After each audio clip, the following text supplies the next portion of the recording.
Edmonton Wetaskiwin. Madam Speaker, this week we learned that our Canadian economy shrunk by 1.1% in the last quarter, while the U.S. economy grew by 5.2%. When our leader pointed this out, a Liberal minister responded yesterday by saying, quote, "We actually have an economic plan." Well, that was convincing. Rarely has the word actually been less convincingly used in a sentence than that. But, Madam Speaker, the last time that we saw a plan like this was from the equally incompetent Trudeau government of the 70s and 80s, which obliterated our economy. When will this government realize that those Trudeau economics are as bad for Canada now? No, Trudeau father. I'm sorry, it was the 70s. The Honourable Parliamentary Secretary.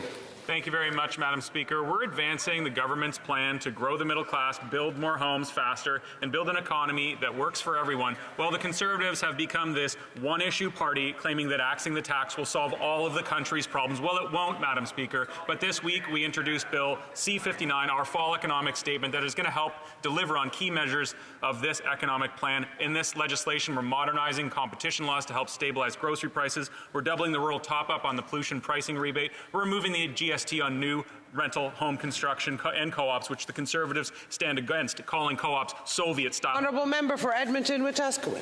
Madam Speaker, the Liberals love to bury the very real hardships of Canadians in ridiculous non-answers like that. The GDP, per capita GDP numbers represent the real world, the world where Canadians actually live. In this real world, Canadians are getting worse off. It hasn't been this bad since the Trudeau economic rampage of the 70s and 80s, which took us decades to recover from. Does anyone over there have the courage to look their Prime Minister in the eye and tell him that following that Trudeau economic blueprint is destroying our economy? The Honourable Parliamentary Secretary.